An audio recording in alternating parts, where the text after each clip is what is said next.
Hello बच्चों, चलिए प्रश्न को पढ़ते हैं।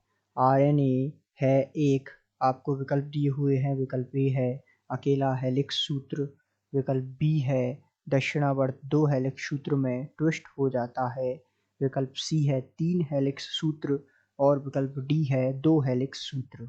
तो आइए बच्चों, मुख्य अवधारणा को समझते हुए हम इस प्रश्न को हल करते हैं तथा सही विकल्प का चुनाव करते हैं। तो मुख्य अवधारणा के रूप में जैसा कि हम जानते हैं कि जो आरएनए होता है, जिसे हम राइबो न्यूक्लिक अम्ल के नाम से जानते हैं,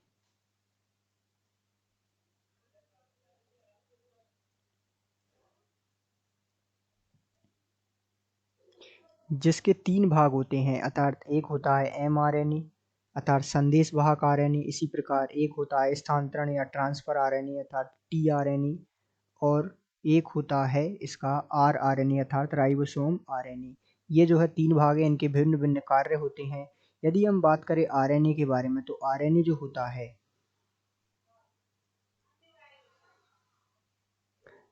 सामान्य रूप से ये जो है अकेला हेलिक्स संरचना, या जो है इसमें केवल एक हेलिक्स संरचना या अकेली हेलिक्स संरचना होती है। हेलिक्स या सर्पिलाकार संरचना होती है। तो अकेली हेलिक्स संरचना के साथ आरएनए होता है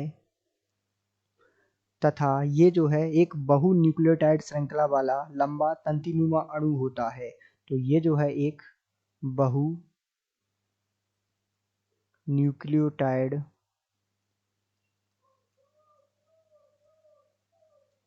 श्रृंखला युक्त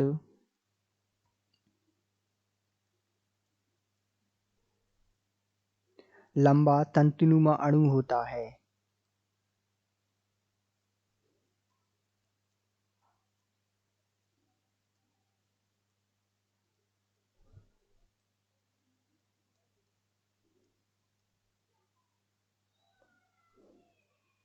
तो इस प्रकार यदि हम आरएनए की संरचना को देखें, तो ये जो संरचना है दी हुई है, ये आरएनए की संरचना हमने जो है एक कच्चा चित्र के रूप में इसको प्रस्तुत किया है। अर्थात समझने के लिए इस प्रकार की संरचना जो है आरएनए की होती है, जिसमें ये अकेली हेलिक्स संरचना होती है इसमें, अर्थात अकेली हेलिक्स संरचना के रूप में आरएनए पाया जाता है। तो आइए अब हम इस प्रश्न का उत्तर देने में समर्थ हो पाते हैं कि जो आरएनए है वो एक अकेला हेलिक्स सूत्र में होता है, तथा हम कह सकते हैं कि दिए गए प्रश्न का सही उत्तर विकल्प ए है। आशा करते हैं आपको समझ आया होगा। धन्यवाद।